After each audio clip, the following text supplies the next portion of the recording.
Hej 3. ø. I dag så skal I høre lidt om Athena Fire-templet, som står på Agina. Vi er akkompagneret af Bach. PT hører vi R under string, under G-string endda. Anyway, det var altså Pil.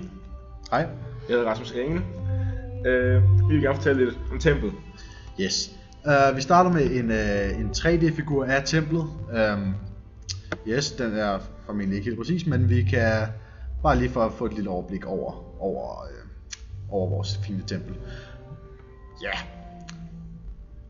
Nok om det. Ja, og sådan her har det jo set ud en gang. Det passer ikke helt, fordi dengang så var det fuldt af flotte farver. Og metoderne er heller ikke som de har været, men tympanon er som det burde være. Søjlerne og det hele, så det passer nogenlunde. Så det så meget pænt ud dengang. Det er selvfølgelig model, det der skal siges. Her har vi så, hvordan man har forestillet sig, at det var med farverne.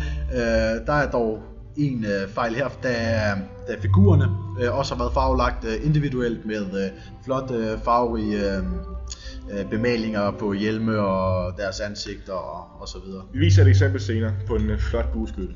Yes. Sådan er det ser ud i dag. Yep. Det er gået lidt ned ad bakke siden, kan man roligt påstå. Men så det er altså ikke et helt tempel, vi har med at gøre mere, desværre. Det er jo selvfølgelig også de færreste græske templer, der er det, men det er jo, der er nogenlunde bevaret i hvert fald. Ja.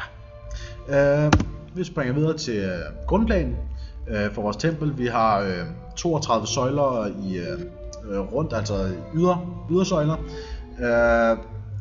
Det er et peripteralt tempel, altså der er en række søjler ude i periferien, altså yderst, og så er der to i indgangen, to i baggangen, altså som hedder proanos, der er indgangen, og så er der altså forgangen, det er her foran rampen, og så har vi Opitodomos, som er bagindgangen, eller hvad vi skal kalde den. Og så inde i cella, som er det inderste rum, der er der 10 søjler samt en slags monumentskulptur, et eller andet derinde, som der er heller ikke bevaret mere. Ja. Super. Lige hurtigt kort om den doriske orden generelt. Den doriske orden er fra ca. 600 før Kristus hedder den. Det startede med, at man lavede søjlerne i træ, men som der fint står, så bliver det senere til sten. Men normalt kan man se, hvor gammel en søjle er på kapitalen. Det kommer vi ind på senere. Skulle der være i templet 6x13 søjler, så kaldes det en dorisk kanon. Det er der dog ikke på vores. Der var der nemlig 6x12. 12, yes. Vi kan fortsætte med at bare for at fortælle den doriske kapitær, som vi snakker om.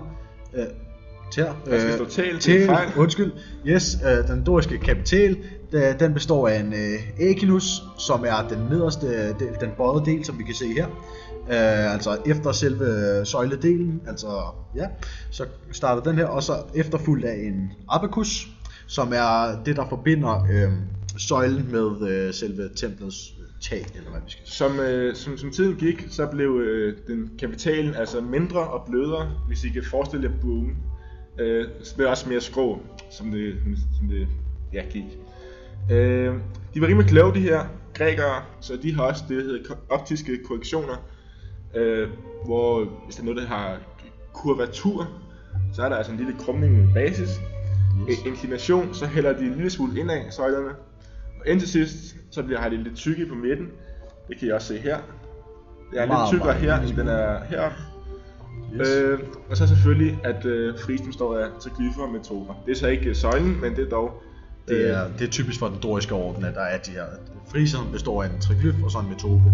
Altså et stykke her, og så et bemalet eller en skulptur. Område. Men lad os se, hvad vi har på vores tempel. Yes. Ja, vores tempel står som sagt med nogle søjler. Disse søjler står på stylobat, det vil sige, at det ikke har nogen basis. I kan se, der er ikke nogen fin lille omvendt kapital hernede.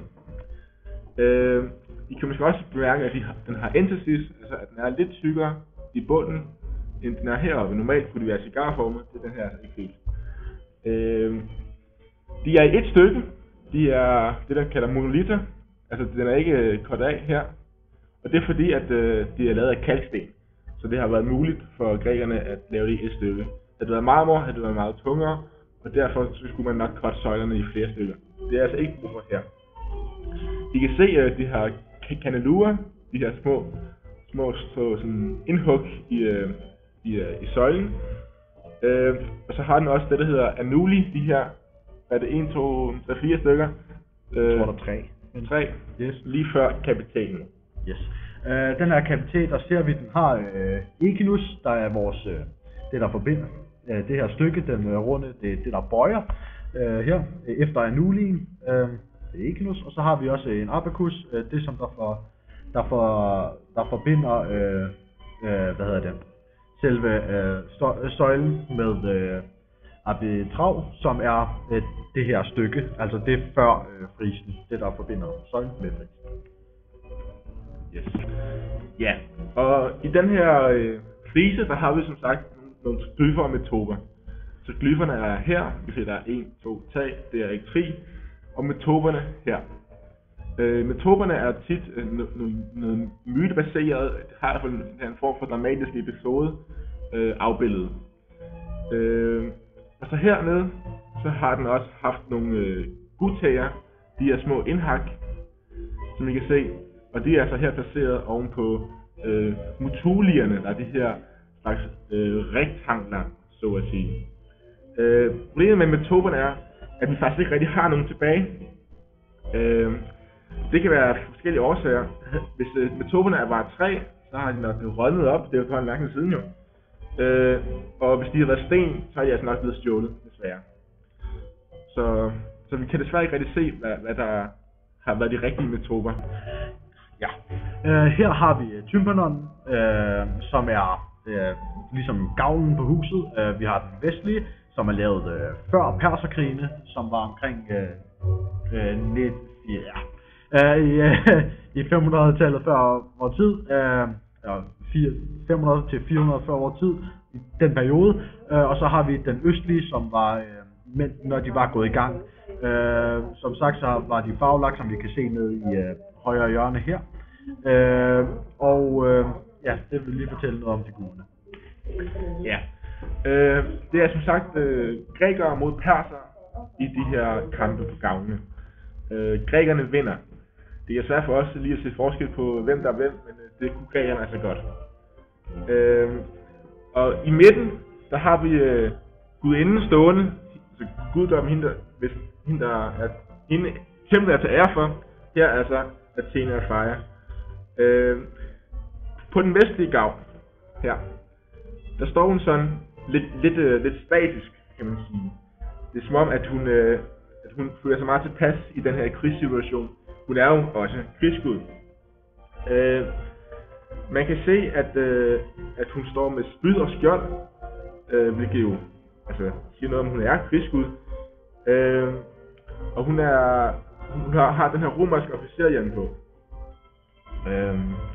Det er et meget idealiseret billede af Athene, der står der i marmor. Hun har lavet marmor. Meget fine farver, det er godt svært at se her. Som ligesom afgør krigen. Hun bestemmer udfaldet af den krig, som ligesom foregår. Det var altså før krigen her. Så hernede på Østgavlen, der er hun ikke statisk mere. Nu er hun blevet dynamisk, hun bevæger sig. Det er altså efter perserkrigen. Vi har så fortolket det til... Efter de var gået i gang. Ja, okay, ja, præcis.